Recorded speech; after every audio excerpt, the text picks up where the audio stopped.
Okay, students, welcome to another class. And today we have Beci Mahnken with us from MEI Mouse Fan Travel. And she's going to talk to us today about um, her experience as a travel agent, what goes into being a travel agent, and how she works with both the consumers and the companies in order to offer that final product that consumers and vacationers want. And then we'll also get into some of her background and fandom and things like that. So without me talking much more, I want to welcome Beci and welcome to class. Thank you for doing this. If you could start out by giving us some history into your background, how you became a fan, kind of leading up to being a travel agent and your specializations. Sure. Thank you so much for having me. I'm really excited about this opportunity. I don't get a lot of opportunity to talk about the fandom side of this, so I can't tell you how much it means to me to be able to kind of connect that passion with my career. For me, I have had a history now of almost 22 years in the travel industry. And it's almost painful to say that because it doesn't seem like it, which is even better and speaks to the fact that I found the right pathway in my career. I'm kind of a jack of all trades and master of none. So when I got out of school, I went right into emergency medicine, believe it or not, and I became an EMT. I was a firefighter. Did that for a while. Enjoyed helping people. It was all on that focus of helping people. From there, I was recruited out and I actually did, ready for this, lighting and pyrotechnics for rock bands. And I All was right. on the road for almost 9 years doing that. Just kind of stumbled my way through things that made me happy, that I Mm-hmm. found out I could do them for a living. From there, I ended up in the Seattle area working for various software companies in their customer service departments, including, this will age me, Egghead Software way back when, which led me to meeting my husband, which led me to, I'm now tired of working for a company of 500 people and I want to do something that I'm passionate about. Mm-hmm. My husband looked at me and he said, "Well, what are you passionate about?" And I said, "You know what? I kind of like travel." And he said, "Well, let's figure out how to do this." And he actually coded a website for me to get me connected into the travel industry. And I'm self-taught from the very beginning. I got that love for Disney in particular from my father. He took me to Disneyland when I was 7 for my 7th birthday. And to this day, he's now passed. To this day, I walk into the gates of Disneyland and I feel my father there. Mm-hmm. So he kind of gave me that love and excitement. But it wasn't like I went every year. Like you see families now, it's their annual thing that they've got to go to Disney every year. For me, I went when I was 7, and then I didn't go again till my 21st birthday. And most people, when they're going to spend their 21st birthday somewhere, you don't think it's going to be Disney because the place they're not serving alcohol is probably not your 21st birthday place. But I was on the road at the time and we had finished a gig in Lompoc, California. And we packed up all the gear at midnight and I got my car and I drove to Disneyland and I spent the night in my car in the Disneyland parking lot so I could be in Disneyland on my 21st birthday. So I had all of that strange passion for this magical place instilled in my veins at that point. So it took me a while to figure out, through all the careers that I'd had that led me to this thing that I love so much, how can I turn that passion Mm-hmm. into something that could pay the bills? And happily 22 years ago I figured that part out. Great. And thank you for the introduction and kind of like your history to where you got now. And I have to say your time as a pyrotechnic expert um, sends me in a different direction of questions as far as um, the kind of the technical aspects of it. But one thing that I think is really interesting from that is having that background.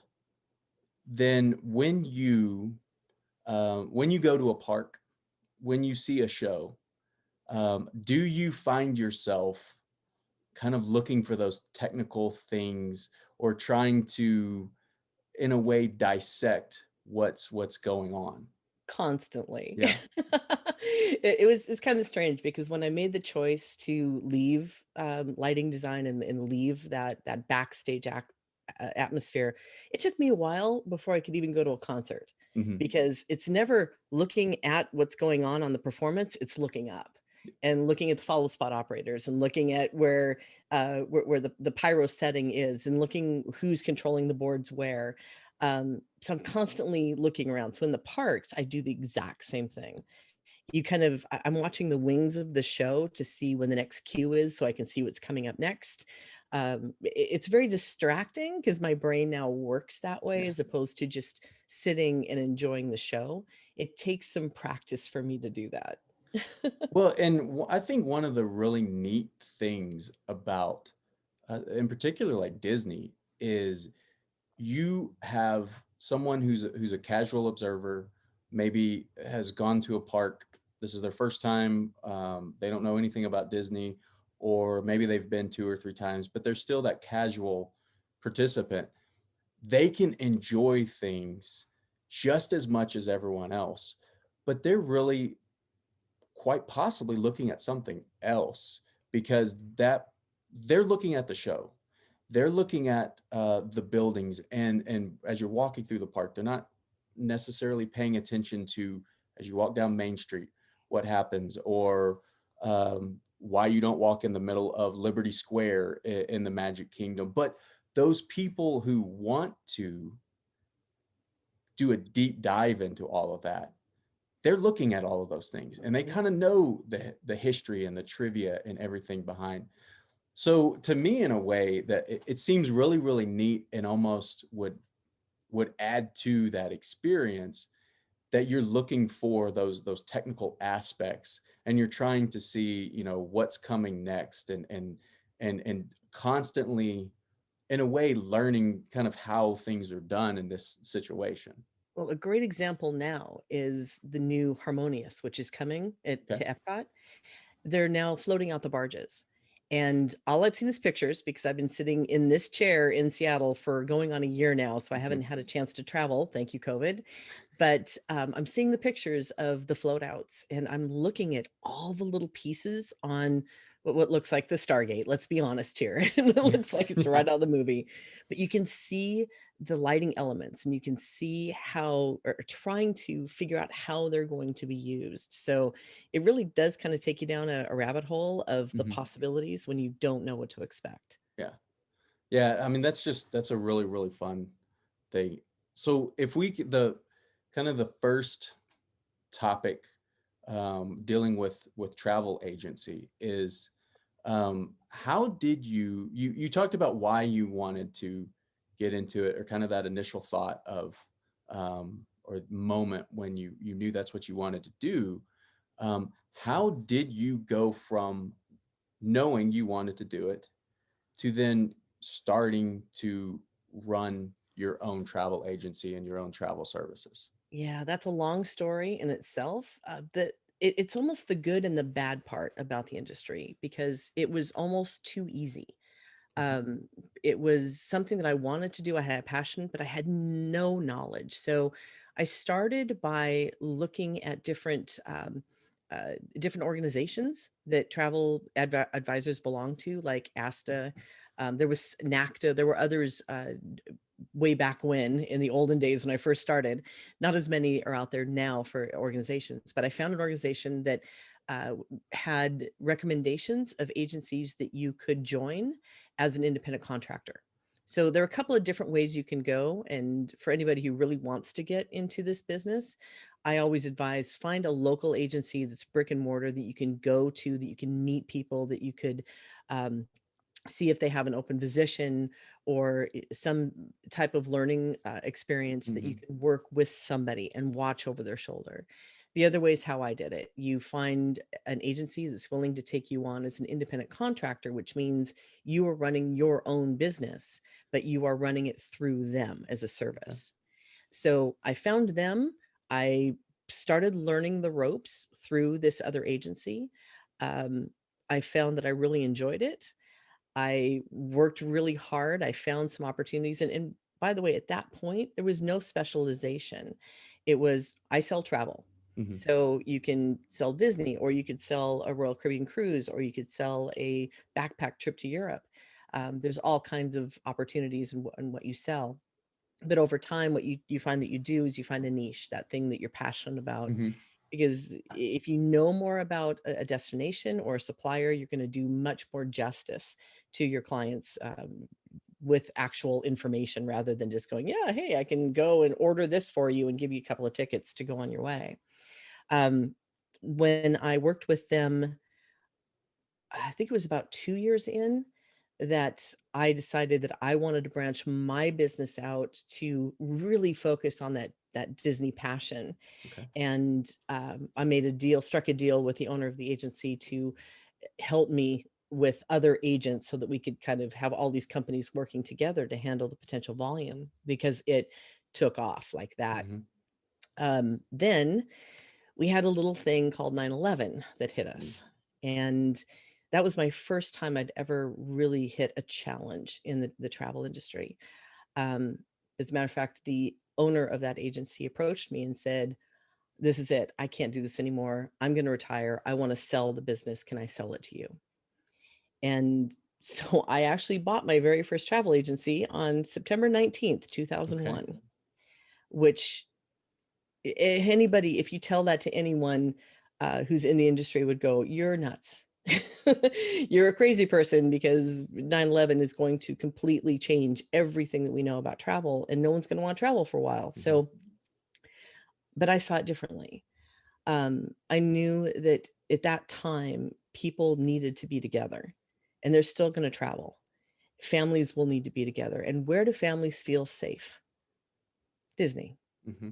And it actually took off. Our business really took off because we had that family focus and people wanting to be together in a safe environment. So that's kind of how I got to that point of wanting to own a business and expand upon that business. But one of the things that drives me a little crazy about the travel industry is that, eh, kind of going back to that thing about it being too easy, there are organizations out there who will help you and guide you, and you become members of, and you have to have a certain number to be able to be paid commission.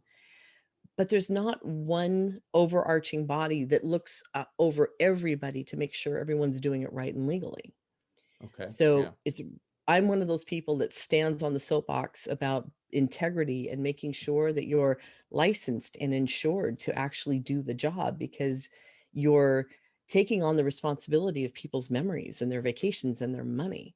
So uh, sadly, there's a ton of agencies that are out there that don't have all the licensing and the insurance and so forth, because it's too easy to just say, hey, today I'm a travel agent, come book Hmm. with me. And unless a consumer really has done their due diligence, they may not know the difference between someone who's licensed and insured and someone who's not. Well, and that's a great point with someone who, if something happens, you are insured against Mhm. whatever is going, whatever negative impact you're going to see. Yeah, there's And actually oh, sorry, there's a no, go ahead. few different levels. There's like E&O, or errors and emissions insurance, is what you have to carry. But aside of that is also, there's seller of travel laws in several states. Okay. And many people don't realize that, even I'm sitting in Washington state, but I have to be licensed as a Hmm. seller of travel in California and in Florida and in Hawaii, as well as Washington, because according to those states, anybody in their state, any of their constituents, could see the advertising from me on the internet. Therefore, they have to be licensed and to sell travel.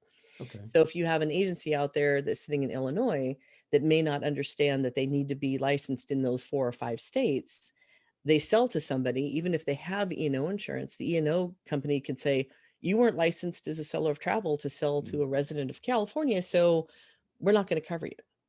So So is it, oh, I'm sorry, go ahead. I was going to say, it really is an onion that you have to make sure that Yeah. you're always keeping up with the laws and regulations. So is it only those three states that you have to have a particular license, or are there other states as well? Like, is it all 50 states? Most states do have some sort of regulation for Okay. cellular travel. However, those few states, Iowa, California, Florida, Washington, Hawaii.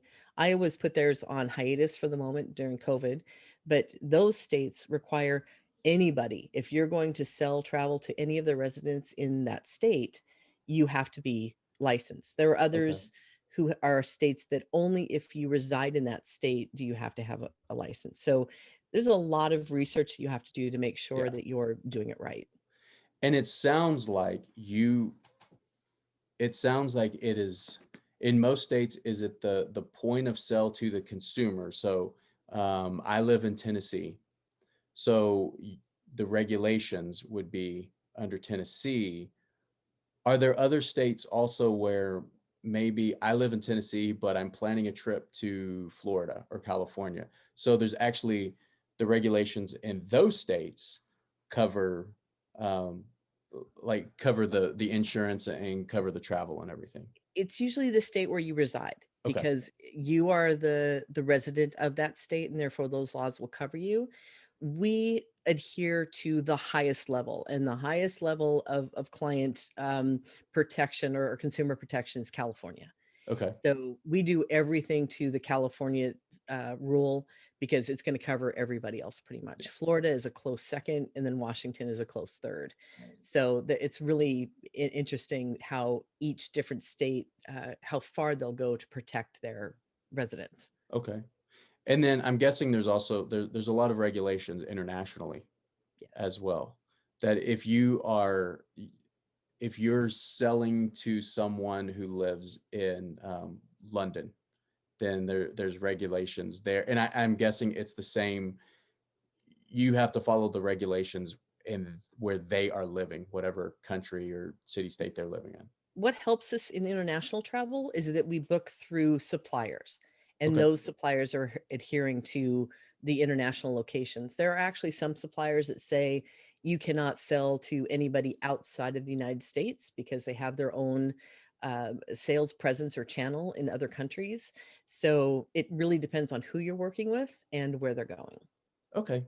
And so I know that something you said earlier, the advice you would give someone is find a brick and mortar agency to learn from, or work with, such like you did, work with an agency that will, you can work as an independent contractor.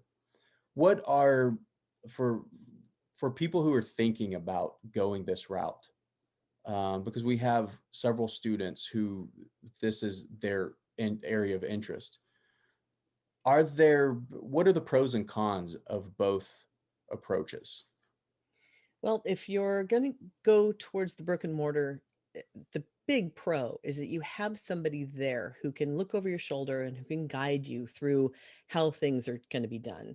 And you can also see from an owner's perspective, from a travel advisor's perspective, how the day to day goes in the industry. Where, as if you go to that piece of being an independent contractor, that really depends on who you choose to work with, because some companies are true what they call host agencies, and all they're there to do for you is to run your commissions and make sure that you're getting paid and make sure that you have um, the numbers, the correct suppliers to go to, but they're not really there to train you. They're not there um, to make sure that you are running your business in the right way.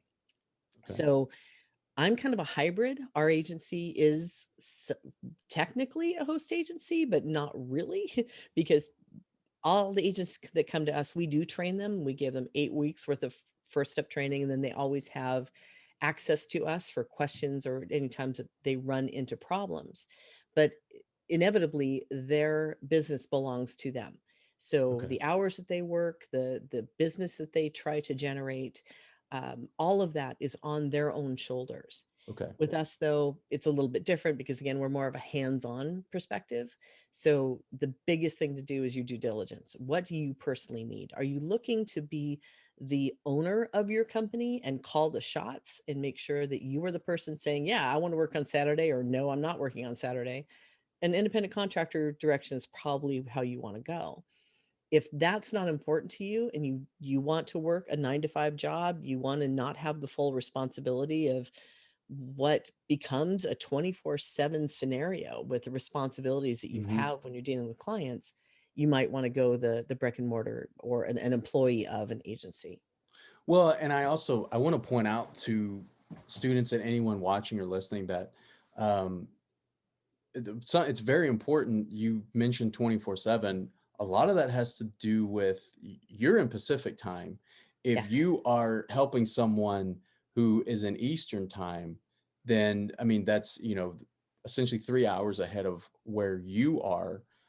And then that's not even taking into account if someone is then you get off a call with someone in the Eastern time zone, and then you're having to deal with an issue of someone who's traveling in Hawaii, or maybe someone who's traveling internationally.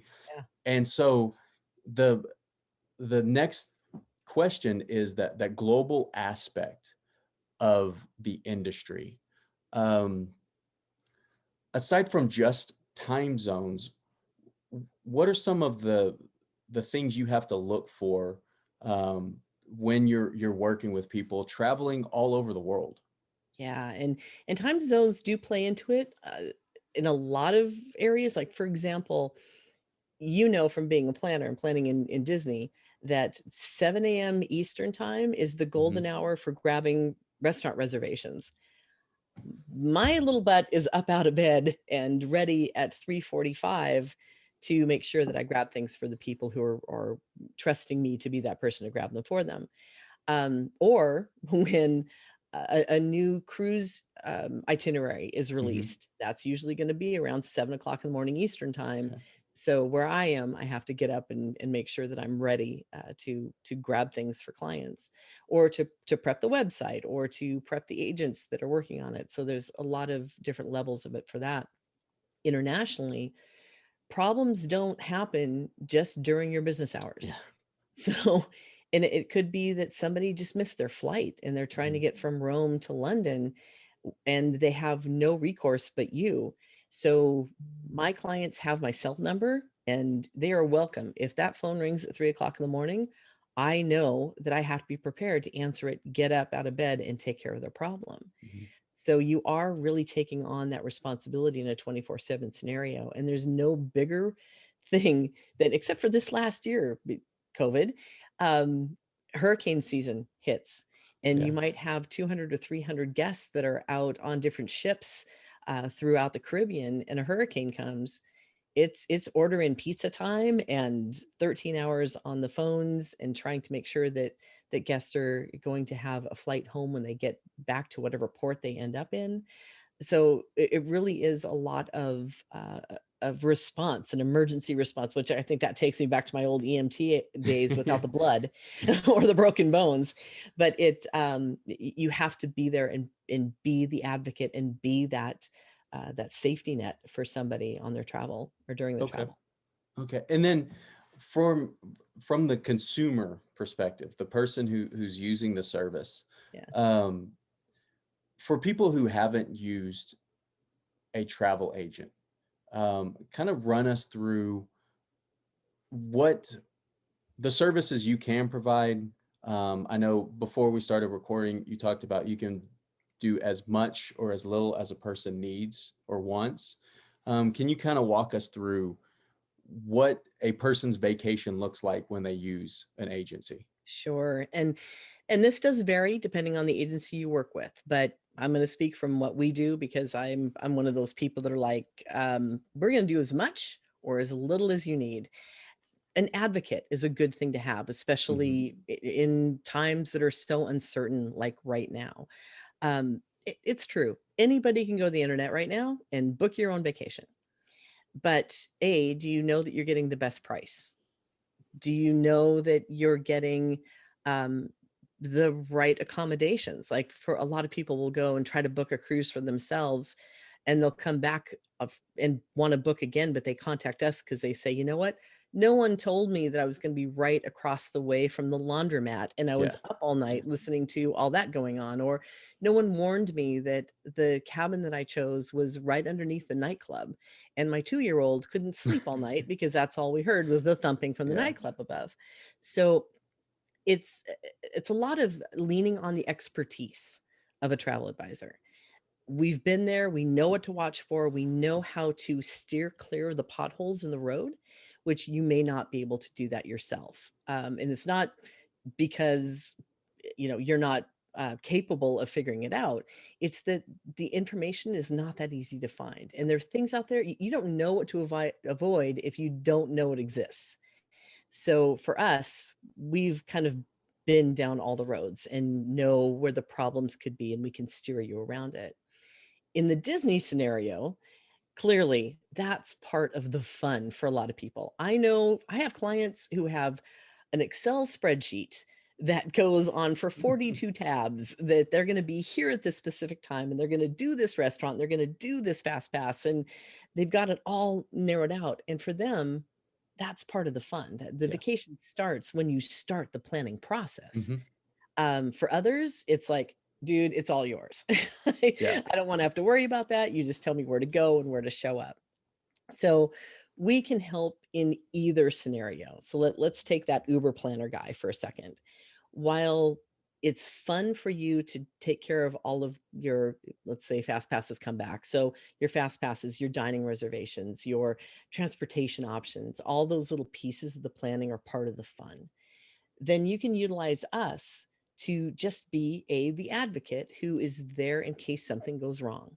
Okay. So if we book it for you, you've done all your planning, you step up to the desk to check in, and all of a sudden you discover that you thought you had a pool view, but no, you're looking at an air conditioner on top of a roof. Instead of you having to sit there and argue about that, you call me Okay. and I get to go, okay, no, because we've confirmed that you're in a pool view room. Drop off your stuff, go have fun in the parks. Let me handle this. Okay. And then we work that through. But some of the biggest things that we can do for an Uber planner, be there for something goes wrong.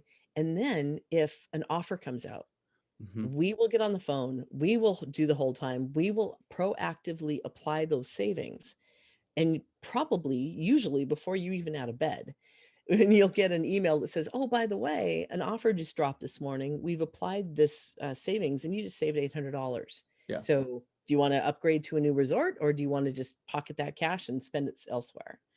So, there's always a benefit, especially using somebody who's no fee, and that's the big deal. And there's a debate in the industry right now because we are travel advisors. We do consult. We do a Hmm. lot of work. Um, some people and some agencies do big, huge trip planning itineraries and put a lot of work into it just for somebody to go book it themselves online. Yeah. So that has become an issue in the industry. So some people are going to planning fees. Okay. We, however, have chosen not to do that. We're still going to trust that people who come to us are going to book with us and utilize our services. And how we're paid is the commission that's paid by the supplier. A Okay. lot of people misunderstand and think that you're paying more because the supplier's paying us commission, when in fact it's the same or less out of your pocket. And they're just covering us with commission to make sure that we're compensated for the work Hmm. we're doing on behalf of their brand. Well, and it's a really interesting point. I wanted to get, I'm glad you brought it up because I wanted to get into um, how agents are paid. And so from the supplier perspective, if they are, sometimes the prices are lower, Mhm. um, then is it a supply and demand aspect for the supplier that they want people to be able to be there, and so they are wanting to make it as easy as they can make it for consumers because you have consumers there. That's how you make your money. You obviously want them to come back. um what do you think is kind of the emphasis or the push from the supplier's perspective to want to do all of this? Well, there's a couple of ways of thinking about it. So let's take, for example, a $1,000 Disney trip, right? Mhm.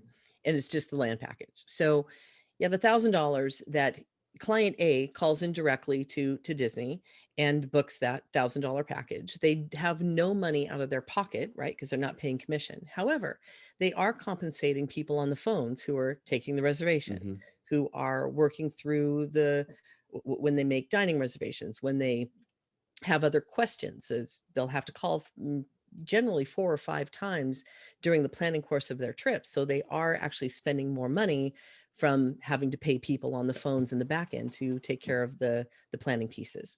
Or you can have an agent book it, pay them a 10% or 15%. Well, Disney, it's a 10%. It's 10% across the board, a 10% commission on top of it. And then that person, that agency becomes the question and answer Okay. location. Therefore, they don't have to pay the head count Yeah. from the supplier side.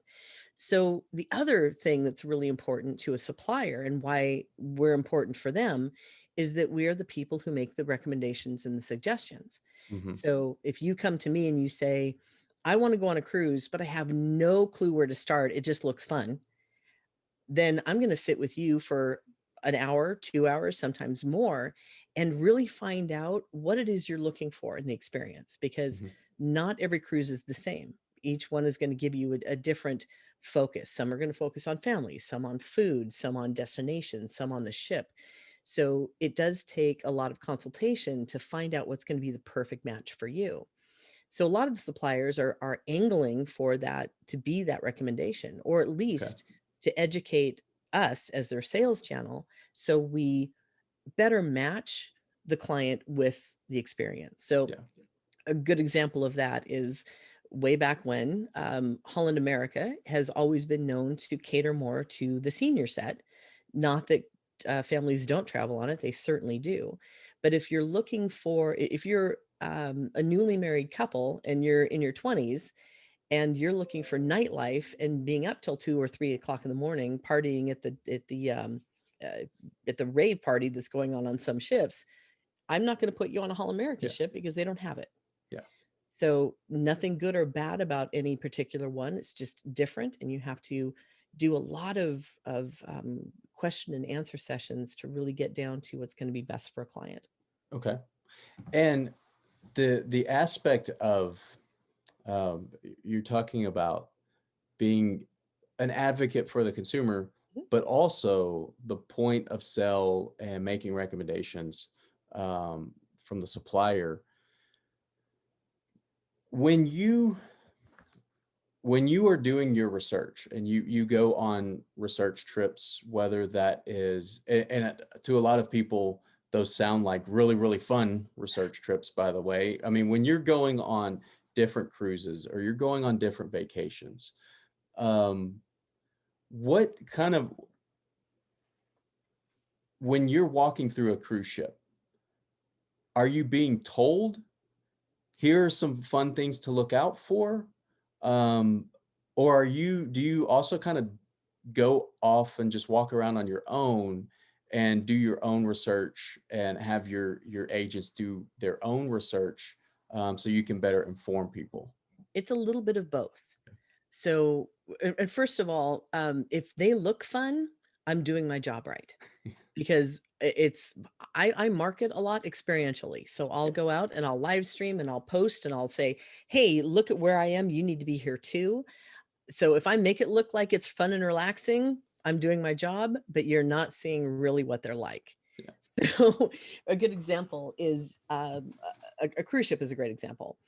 They come out with a brand new ship and they bring it to a port and they invite travel agents for Hmm. usually a one night experience where you're going to have to see the entire ship in 1 or 2 days at the most.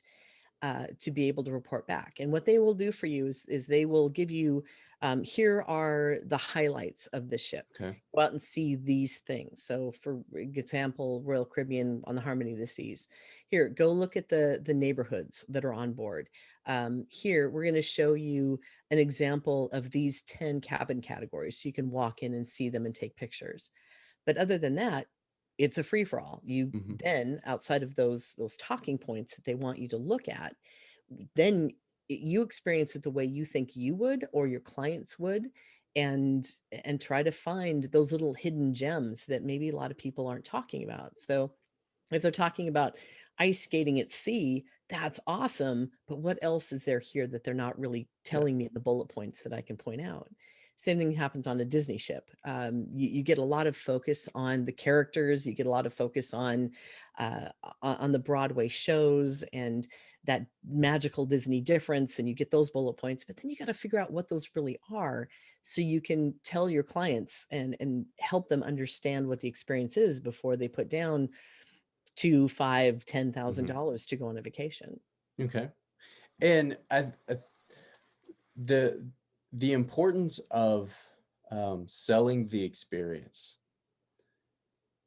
I think a lot of people now are used to seeing content providers and social media influencers um, in on vacation, on different cruises, wherever they are. If we're talking about Disney, in the Disney parks and doing things, doing live streams, walking around and talking to people. From how important is that? Because that goes back to like ideas of in the sports industry, you want full stadiums because you want people to see that they're having a good time. Because if you're flipping through the channels and you see a game where there's 50 people in the stands, you're probably going to keep flipping to that through the channel, and you don't want to go to that game.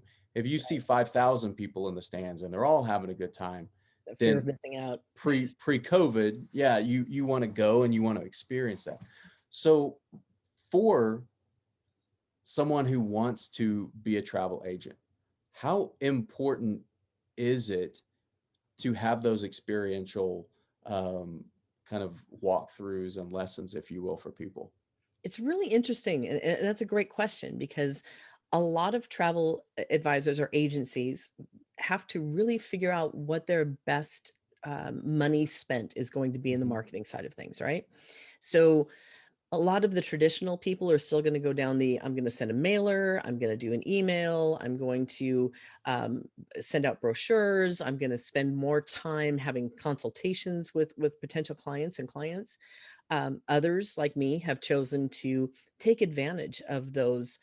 I'm here. Let me show you. Let me instead of giving you a brochure that you can try to visualize you standing in there, let me stand in there and point out these things that you would experience or you would Hmm. enjoy, or some things you might not enjoy. I mean, there's some things that about different destinations that you need to warn people about too, and not, it's not to shy them away from it. How I look at it is you're providing the pros and the cons of a destination or a supplier and letting them decide on what's going to be best for them. Hmm. So with the influencers and the people that are out, especially from a fan perspective, if you're into the Disney fandom, the people that are out there in the parks that are live streaming, that are bringing stuff to you, it serves several different purposes. I think, first of all, not a lot of people get to go to Disney every single Hmm. year, let alone every single month. So it allows you to have that experience of a little bit of magic and that Disney fun in your home in real time.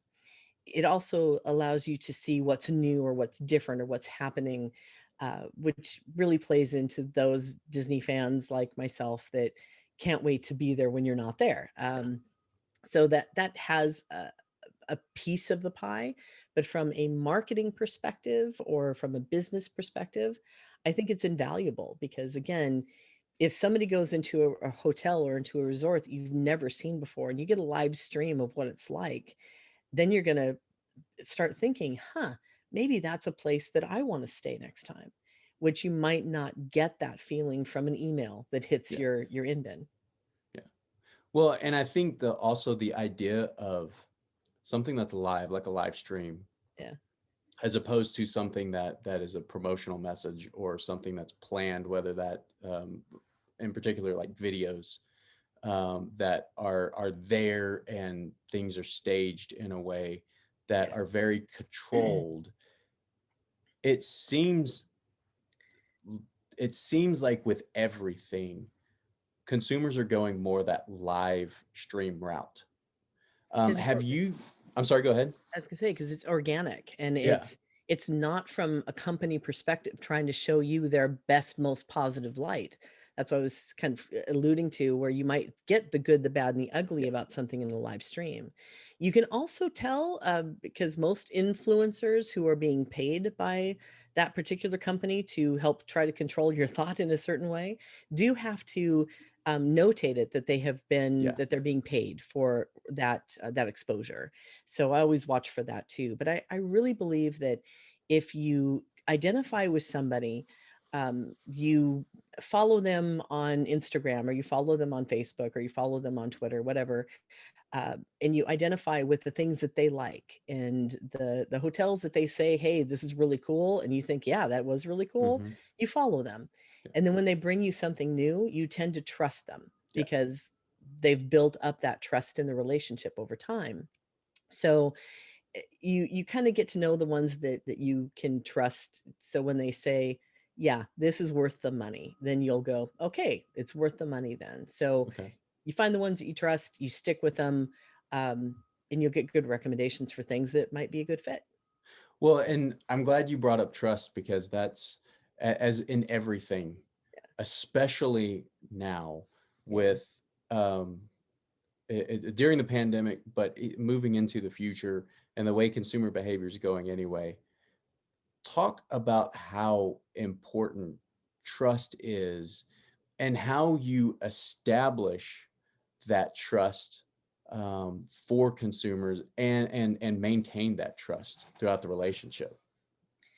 And that is like the $1 million question, obviously, because for me, the travel industry is nothing about travel. Hmm. It's really nothing about the cruise ships or the destinations or the hotels. It's about relationships. And in order for you to trust me halfway across the country to put your big, huge trip to Disney World together, you have to trust me Hmm. in my judgment. You have to trust the fact that I'm taking your credit card and giving it to Disney. You have to trust the fact that I have set all this stuff up for you. Um, in this world of so much being online, if I breach that trust, everybody's going to know it because you're going to post about it. Hmm. And then it's that old adage of if people are going to hear or talk about something that's gone horribly wrong first before they talk about something that's going wonderfully right. So I have to make sure that I live up to the expectations. I live up to the promises that I say that I'm going to do for you and that I actually deliver on the things that you expect. Yeah. So trust is a huge core part of that relationship. And if I don't have a relationship with you, I don't have a client. Okay. Yeah. And I think that you bringing up with um, like security and everything. Yeah. So do travel agents and agencies, do they, I mean, they're obviously susceptible to the same thing that everyone is, and the examples we've seen of major corporations and their data breaches and everything. So is that something that travel agents also have to deal with, whether they're consulting with a third party company for data protection and things like that? Well, luckily for us, the way that we do things, and I highly encourage others to do this too if security is an issue. When we take a credit card from somebody, we are actually giving it to the supplier and they're running the card. So Okay. Yeah. on your credit card statement, it's not going to say MEI Travel. It's going Yeah. to say Walt Disney Company. So we're not retaining that information. We don't have credit card processing that's going on on our side that we have to worry about. Obviously, privacy protection and data protection is important, and we use a third party software that is making us promises that everything is, secure, and we believe them. So, protecting people's privacy and protecting their information is very important. Where Okay. even 10 years ago, you would see agencies that were just writing stuff down in notebooks, which I was always like, no, it's got to be somewhere that Yeah. you can't get my birth date or my passport number and that type of critical, sensitive information. So it is important that you um, seek out the right companies to work with. It's like anything that you do when you are combining your brand with a service. You want to make sure you do the due diligence and they have everything in place to protect you. Yeah. Well, and on that note, if when you interact with people who possibly don't want to give their passport, they don't want to give their credit card or anything, um, do you set them up with, okay, here is the website where you go and you put in this information, and then like you do it all on your own? Like, how do you work with the people who are really resistant to sharing that information? Well, unfortunately, they have to share the Okay. information, whether it be with us or with the supplier, because Yeah. you're going to have to tell them your passport number to be able to get cleared to, take that flight. Or Yeah. like if you're doing an Adventures by Disney trip or a cruise line, sometimes there are suppliers that will allow the client themselves to go in and register and give that information, and it doesn't have to come to us. Okay. Other times we do have to take it and pass it on to whoever needs it to make sure that the arrangements are done properly. So if somebody's really resistant to giving that information, I think it's having a conversation and putting them at ease about how the data is going to be taken, how it's going to be used, and then what's going to happen to it after you're done with it. Yeah. So I think it all just comes down to that again, relationship and the communication. And so when you work with several different companies, Mhm. but there is, you do specialize working with the Walt Disney Company and their vacations and their experiences.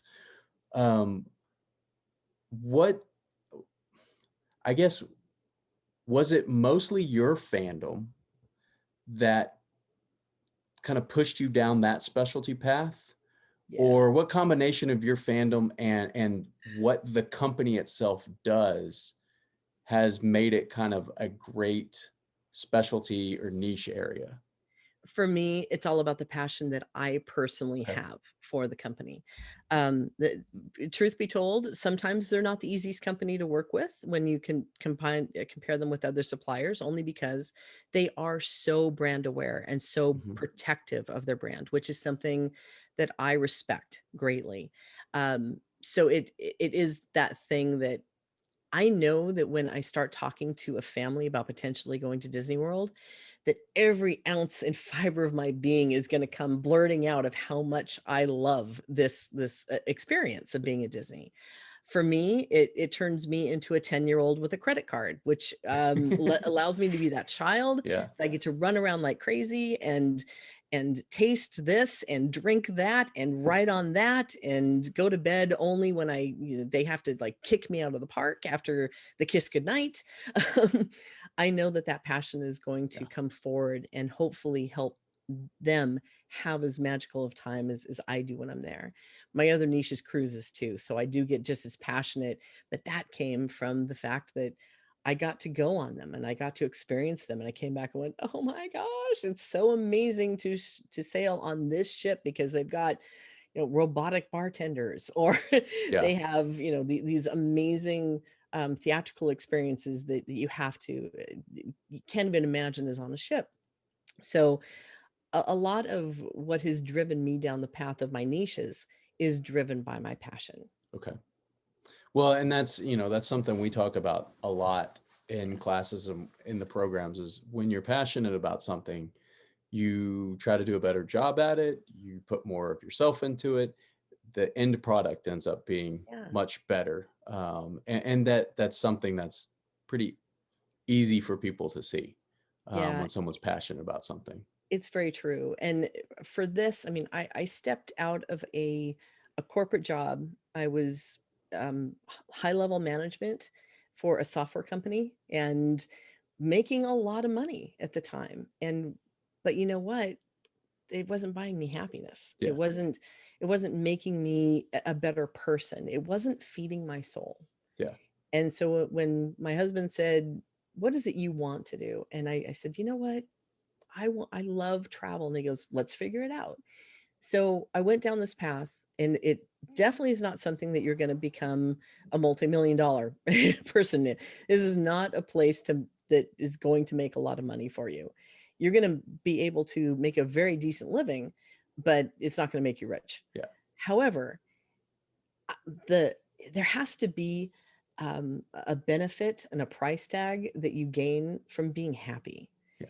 and doing something that when you wake up the morning, you can't wait to open up the email to see who wants to go where and what vacation that you're going to be researching today. I mean, it could be that I'm working on a Disney World trip today, and then tomorrow I could be working on some overwater bungalows in Bora Bora, Yeah. or the next day I might be working on a 14-day cruise around the through the Panama Canal.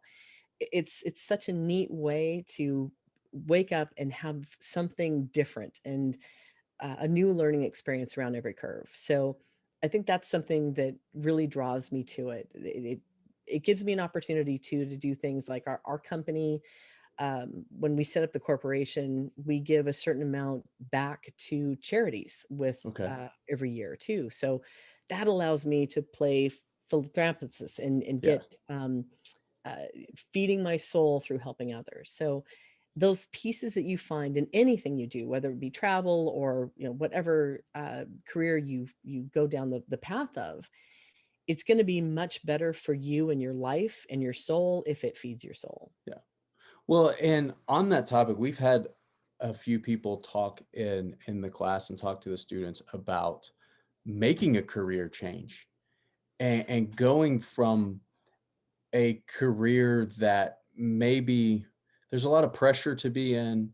There's a lot of pressure to keep someone in a certain career path, but it's not bringing them joy, Yeah. which ultimately is impacting other areas of their life. So if you could just real quickly kind of talk about what what was it like making your transition from leaving something that was, like you said, is corporate, it's established, and then striking out on your own.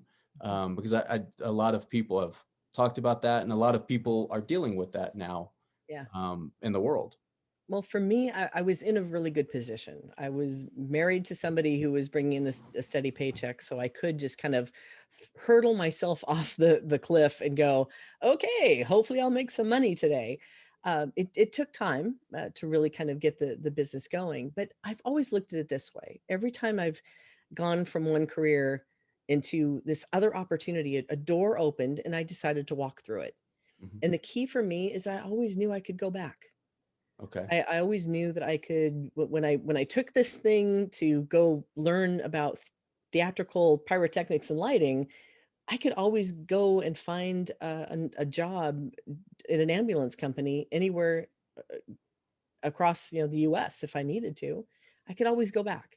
Hmm. So it gave me that confidence to go, you know what? I'm going to go to this. I'm going to go try this for a little while and see if it's something that I enjoy more. Yeah. And I was able to do that when it came from the difference between going from a corporate environment to here, it's all yours and now you're responsible. It was definitely a different emotion, a different feeling because you're going from a place that has many levels of people that you have to deal with and make happy. Yeah. And then again, they also have the responsibility for the when things go horribly wrong. So you could always pass that off to somebody else in a corporate environment, or someone else is going to take it from you and say, no, this decision's mine and I'm going to make it.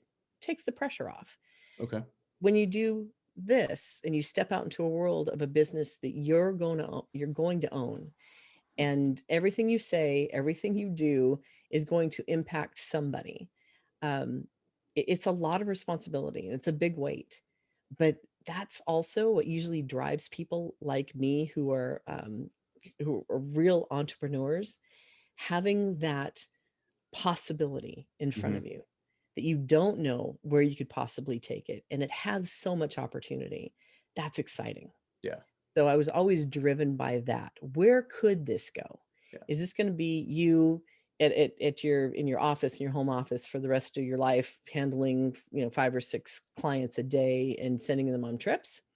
Or are you going to end up being one of the people that people turn to for any Disney information because that's what you know and that's what you're passionate about, and then people are going to trust when you send them there? Yeah. Um, that's what excites me, is the possibilities. Okay. So I want to transition into talking about what we're going through right now, what everyone is going through, consumers, everyone around the world. We are going through a traumatic experience right now Mhm. that we don't know when we will come out of that. We don't know what a new normal will look like, when Yeah, it will start. I feel like we're going to look up 3 or 4 years from now and think, oh yeah, that was actually the new normal. Like some of the things that are happening right now is actually the new normal because there's never a clear definition of when a new normal or normal starts. right. So can you tell us what the experience has been helping people who have had their vacations negatively impacted by the pandemic and all of the travel restrictions that at least were present at the beginning of the pandemic. And then, also include in there how difficult it is or how kind of savvy you have to be to deal with a situation like this, much like, as you mentioned earlier, when you would have to deal with 9/11 and all the restrictions after that. Yeah, that is like a loaded pistol that you just threw at me, because I will tell you, 9/11 was one thing. It was 3 weeks, 3 weeks of Hmm. people not being able to go anywhere, and it did have lasting impacts. Like, I remember when I was able to walk my husband to an airport gate and Hmm. say goodbye to him and leave. 9/11 brought us this wonderful TSA security checkpoint, and all the things we've had to deal with there. But it also opened my eyes to the fact that a business has to be prepared for an emergency. Hmm. So in my little brain, I'm thinking, well, I had to survive 3 weeks without income during that time. So maybe an emergency fund of 3 months would be good. Um, and COVID said, here, hold my beer, Yeah. because 3 months certainly has not been enough to handle this environment. What this has been is a master class in business. And I I have so much respect and I'm in awe of the companies that have had to make up this playbook as they've gone Hmm. along. So if you look at a company like Disney in particular, think about all of the things that they've had to tackle, all the questions they've had to deal with. Like, should we shut down? Hmm. All right. If we shut down, for how long? When do we open? How do we open? How do we maintain social distancing in all the locations when, in fact, all the parks have been nothing but bringing people together? It's been Hmm. all about making sure that you bring all these happy people in this happy place to enjoy these happy things. And to be on a fly on the wall in some of those executive rooms where they had to really dissect the liabilities, the dangers, the things that they could do to bring it back and still keep people safe. Um, I am just in constant awe, and I can't wait till somebody starts bringing out their books about how they Yeah. dealt with it, for cruise lines and for Disney and airlines, how they tackled this whole challenge.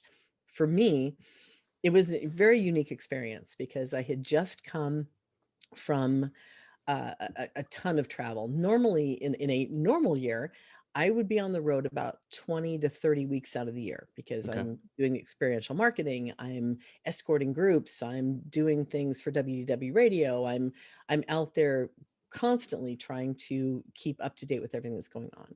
So I was there for the Mickey and Minnie's Runaway Railway media Okay. event. And I came home from there. And the funny part, just as a side note, the first case of COVID was found 20 minutes from my home Mm-hmm. in Washington State.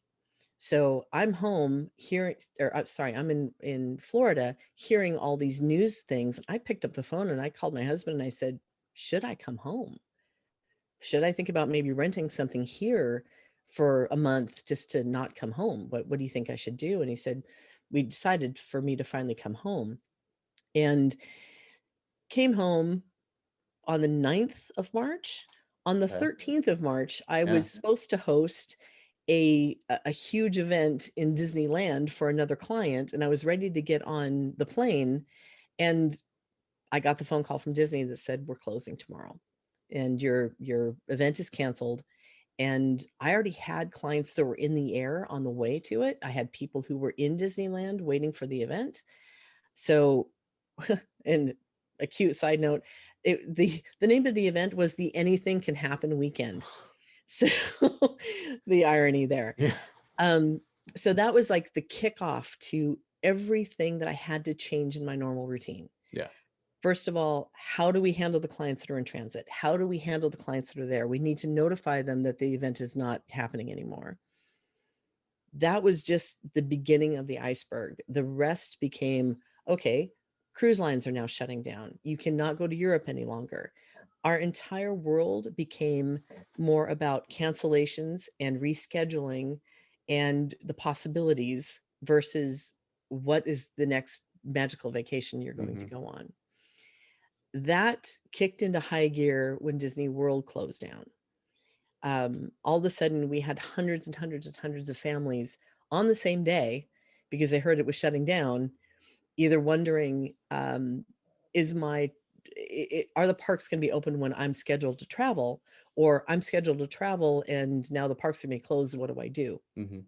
It turned into 12-hour a day work days for 7 days a week of just trying to roll with the changes and what testing and um, the cancellation hold times and just all the new information we had to start ingesting to make sure that clients were aware of as well.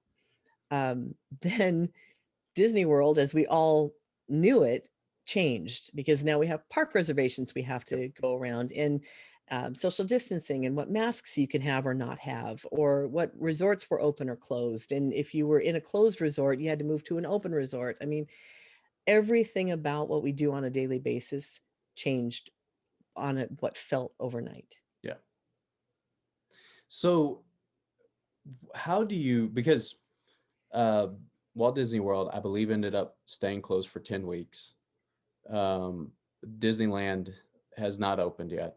Right. Some of the international parks seemingly, some have opened and had to close again, and it wasn't at the outset like people knew how long this was going to last. I mean, I remember hearing that it was going to be 2 weeks, Yeah. and so everything was on pause in 2 weeks. That's entertainment, that's travel, that's sport, tourism, whatever. And but then it kept going on and on. And people would push back vacations. They would have to push them back more and push them back more. How do you, or how, what was the process of keeping those people, one, kind of calm and explaining what's going on, and then two, talking with someone about their options, whether they want to keep pushing back a vacation, or if, hey, right now is just not the best time, we'll just kind of wipe the slate clean and then we'll do this again when things are more safe. Yeah, all of those are very valid, and they were individual conversations because different families are going to have different tolerances to what Hmm. was going on around them. A great example there would be the family who was going for their first time with their 3-year-old, wondering, should I even go right now? Because parades have turned to cavalcades. You don't get that iconic moment with your daughter running up to Cinderella for the Yeah. first time. Does that, you have to really consider, do you want to go right now? Do you want to spend $5,000 on a vacation where you can't have all the experiences you're looking for? So those were conversations. Um, there are so many different ways of having to attack this beast. It really is. Yeah. There, for some people, luckily, the suppliers were all down for this. So when they figured out that this was going to be more than just a couple of weeks, they came out with policies that made people feel comfortable. They weren't Hmm. going to lose money. Once that came out, it was a lot easier conversation. So the cruise lines are a great example. If you booked and they canceled the trip for you, you would get 125% back Okay. to book on a future cruise. So that became started some gambling all of a sudden. It's like, wait a minute, if I don't cancel and everything turns out to be okay, I get to cruise. Yeah. If there is still a problem and they cancel on that date for me, I'm going to get 25% more of my money back to spend on the next cruise. Okay. So there was at least some good news within the process of having Yeah. to figure out what best, was going to be best for you. Yeah. But each supplier, each destination, each family was all different. So you couldn't just come up with a form letter and send it to everybody and say, okay, this is what we know and this Hmm. is your choice. It literally had to be, let's talk at 1 o'clock. Let's talk at 12:30. I have a spot available at 12:45 to go through your options. Zoom and I became really close friends, and we still are. Happily, a lot of our clients have also become more comfortable with the Zoom environment, Hmm. which is actually one of the pros that is going to come out of all of this, is that, again, going back to that relationship piece, instead of picking up the phone to talk to Yeah. somebody, you then get to see them now. You get to Yeah. at least interact and have a more meaningful conversation, and hopefully that'll stick around. Um, but the challenges are so deep with every moment things changed. And the moment you thought that it was going to be okay, all of a sudden you would get, nope, we're now canceling through Hmm. the end of October. And okay, so I have to now redo all of that work that I just did from the last cancellation. So it's a pretty deep rabbit hole. Yeah. Yeah. And speaking of the things that may stick around, how do you see the travel industry changing from here on out? Because as we talked about, this is a traumatic experience. And when it is deemed safe, and it has been in some, or I should say, if we ever get a message that says, hey, it's safe to travel again, everybody travel again, similar to what happened a week or so after 9/11. I remember all of the messaging that came out that said, hey, travel again, this is what's needed. If we ever get that, then you're still going to have people who are very resistant to it, Mm, for very good reasons. yeah. um, what do you think the future of the travel industry is, and do you see, how long do you think we're going to be in this current pattern? Is it another year, 2 years? I don't. That's a really good question. And first of all, let's acknowledge what it really is. We're all going through a grieving process. Mhm. We've lost what we thought was our normal lives. Many of us have lost the ability to see our loved ones, to do our normal routines, and in some cases, unfortunately, many of us have lost loved ones due to Mhm. this. So it also kind of puts you in that position of being a therapist in a Yeah. lot of ways, to help people get from where we've been to where we are to where we're going to be. And does everybody know, or anybody know what's really going to be ahead of us? No, I kind of stopped trying to gauge Yeah. it when I was about 6 months in and thinking, yeah, we're like at mile 23 of this marathon. And, come to find out we're only still at like mile 5. Yeah. So I stopped trying to guess. However, with vaccines on the right in front of us, starting to come out. You start seeing the numbers go down. People are feeling better about at least having the conversation about travel again, where for a while there, people were just like, no, I've already canceled 4 trips. Mhm. I'm done. I don't want to talk until I know I can go. I think that there's going to be a lot of long-term stick around, much like TSA Mhm. security places, and some of them are going to be and happily in some ways. I think supplier cancellation policies are going to be Yeah. much more flexible, which they were getting to a point where if you had anything that changed in your surrounding world that would change your plans, you were up for at least $200 to $400 a person in change fees. Those have somewhat gone away right now, and I think that that may be the case for a while. They may return smaller, but I think people realize that things are going to happen. If they do, we have to be able to react quicker and make sure to accommodate people. Okay. Um, I think that, believe it or not, and this is one of my experiences from traveling when I went to Japan and China just a few years ago, 2017. This is the first time that I was really ever exposed to the Asian way of life, which included wearing masks. Mhm. You would walk through an airport, or you would walk down through the town into a shopping mall. People wear masks routinely. Mhm. And as an American, we kind of think, well, that's kind of odd. But they've been doing it right all along.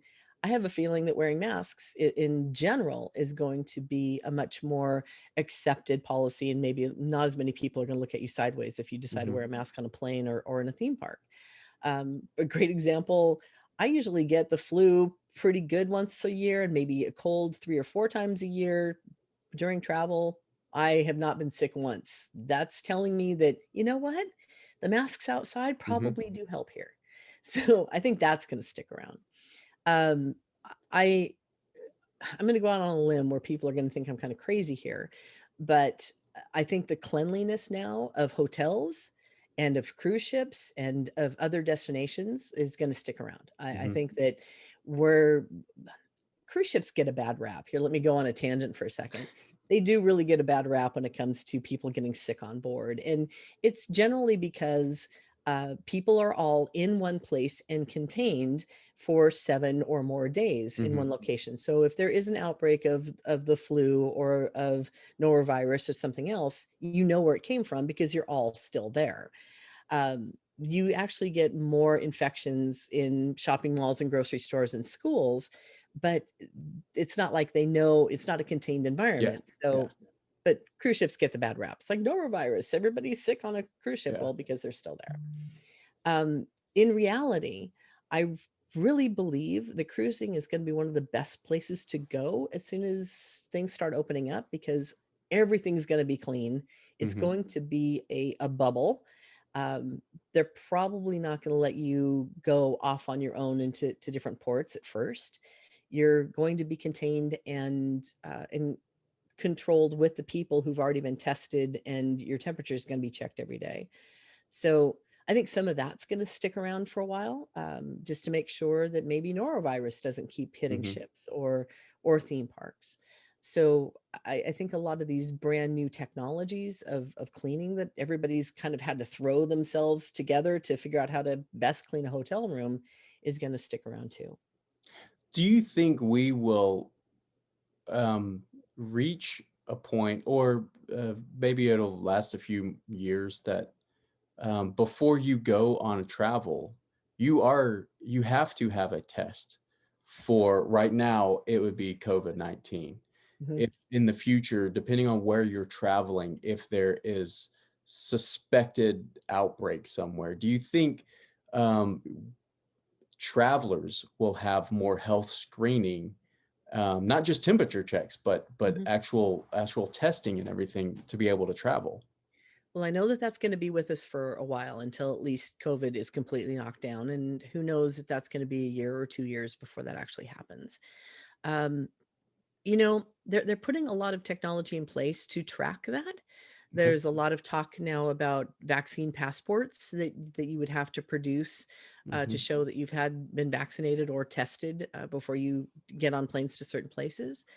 That may stick around. It's hard to predict though, because the other thing that adds to it is a resistance. Hmm. And the last thing the travel industry wants is to add more layers of giving people an excuse not to go somewhere. Yeah. So I think that there's going to be a lot of debate about how strict that's going to be. And it's going to be based on countries. I can see some countries saying, you are not coming here if you haven't been vaccinated or if you haven't had a test within the last 72 hours. The other thing too is that it adds to cost. When this first happened and they started talking about, yeah, you can fly here, but you have to have a test before you do. Those tests were costing $200 to $300 a Yeah. person. Yeah. So a family of four, you ask them to spend another, $800 to $1,000 to add to their trip costs each way, Yeah. because now you have to travel or test going in and test coming back. I think that unless they can come up with a less expensive option of doing it, or a rapid test that you can do on the fly, there might be some resistance to Okay. keeping that around forever. But who knows at this point? Yeah. And so I want to thank you for talking with us about your experience getting into the agents to the industry. Sorry, and then up to dealing with what everybody is dealing with right now, and just this unknown nature of everything.